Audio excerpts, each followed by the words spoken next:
வணக்கம். இன்னைக்கு நீங்க ரொம்ப நாளா கேட்டுட்டு இருந்த மாதிரி பைசன் காலமாடன் படத்த பத்தி கொஞ்சம் டீப்பா பார்க்கலாமா? ஆமா, கண்டிப்பா. இந்த படம் வந்ததிலிருந்து செம்ம டாக் போயிட்டு இருக்கு. ஒரு பக்கம் மாரி செல்வராஜோட அந்த பவர்ஃபுல் ஸ்டைல், ஆமா. இன்னொரு பக்கம் த்ருவ் விக்ரமோட பெர்ஃபார்மன்ஸ். ஆனா அந்த நீலம் பேசிங் பத்தியும் சில கருத்துக்கள் இருக்குல்ல. அதேதான். சரி, நம்ம வழக்கம் போல சில பாராமீட்டர்ஸ் வச்சு இந்த படத்த அலசி பார்க்கலாம்.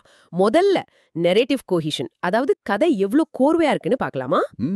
கதைக்கரு ரொம்ப ஸ்ட்ராங். ஒரு கபடி பிளேயரோட போராட்டம், அந்த சிஸ்டத்துக்கு எதிரா அவன் நிக்கிறது, அப்புறம் அந்த அப்பா மகன் பாசம், இதெல்லாமே ரொம்ப சோல்ஃபுல்லா இருக்கு. உண்மைதான். அந்த எமோஷனல் கோர் நல்லாவே இருக்கு. ஆனா அந்த கதை நகர்ற விதம், பிளாட் சொல்றோம்ல, அதுல கொஞ்சம் வீக்னஸ் தெரியுதுன்னு சொல்றாங்க.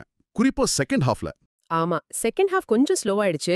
அப்புறம் பிரெடிக்டபிளா இருக்கு, சில இடங்கள்ல மொனோட்டனஸா கூட இருக்குன்னு விமர்சனங்கள் வந்துச்சு. கரெக்ட். ஃபர்ஸ்ட் ஹாஃப்ல இருந்த அந்த விஷுவல் ஸ்டோரி டெல்லிங், அது மாதிரி செகண்ட் ஹாஃப்ல டயலாக்ஸ் ரொம்ப நேரடியா கொஞ்சம் ஆன் த ஃபேஸா இருந்ததா ஒரு ஃபீல்.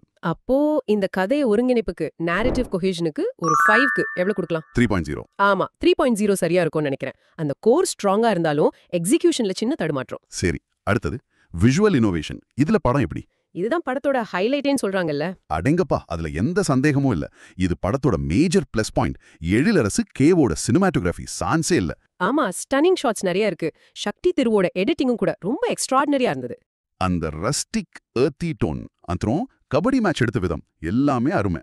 முக்கியமா அந்த பிளாக் அண்ட் ஒயிட் பிரசன்ட்டுக்கும் கலர் பாஸ்ட்டுக்கும் யூஸ் பண்ணது ரொம்ப இன்ஸ்பயர்டா இருந்துச்சு. ஆமா, அது ஒரு மாதிரி ராவான விசிறலான அனுபவத்தை கொடுக்குது. படத்துக்குன்னு ஒரு தனி விஷுவல் லாங்குவேஜ் இருக்கு. கரெக்ட். இதுல மாரி செல்வராஜ் ரொம்பவே ஸ்கோர் பண்றாரு. இதுக்கு தாராளமா 4.55 கொடுக்கலாம். சூப்பர். இப்போ கொஞ்சம் கஷ்டமான ஏரியாக்கு வருவோம். பேசிங் எஃபிஷியன்சி, படத்தோட வேகம். இதுதான் பெரிய நெகட்டிவா பேசப்பட்டது இல்லையா? ஆமாம் பாஸ், அதுதான் மேஜர் இஷ்யூ.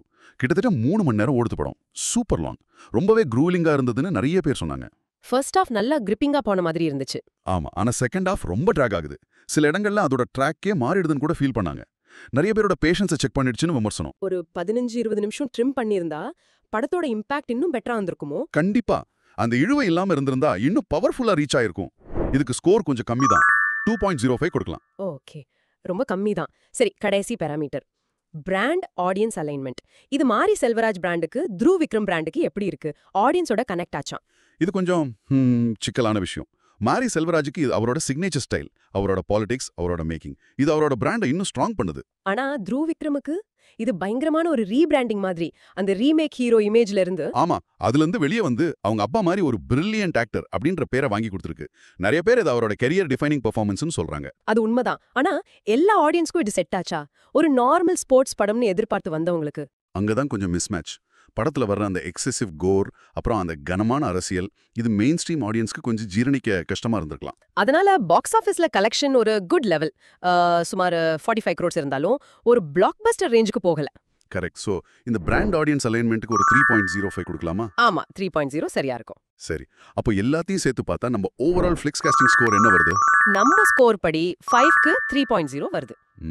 ஓகே. அப்போ ஃபைனல் வேர்டிக்ட் என்ன சொல்லலாம்? இது ஒரு ஜாலியான என்டர்டெய்னர் கிடையாது, இது ஒரு எக்ஸ்பீரியன்ஸ். ஆமா, த்ருவ் விக்ரமுக்கு ஒரு ஆக்டரா இது பெரிய மைல்கல். மாரி செல்வராஜுக்கு இது அவரோட சமரசம் இல்லாத ஒரு முக்கியமான பதிவு. விஷுவலா இந்த வருஷத்தோட பெஸ்ட் படங்கள்ல ஒண்ணுன்னு தாராளமா சொல்லலாம். ஆனா அந்த நீளம், அந்த க்ரூலிங் பேஸ், அப்புறம் கொஞ்சம் மொனோட்டானஸான செகண்ட் ஹாஃப், இதெல்லாம் படத்தோட மொத்த தாக்கத்தை கொஞ்சம் குறைக்குது. கரெக்ட்.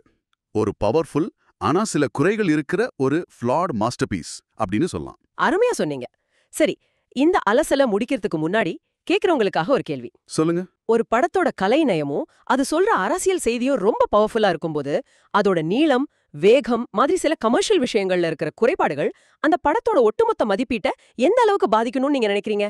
இத பத்தி யோசிங்க. நல்ல கேள்வி. யோசிக்க வேண்டிய விஷயம்தான். இந்த கலந்துரையாடல்ல எங்க கூட இருந்ததற்கு நன்றி.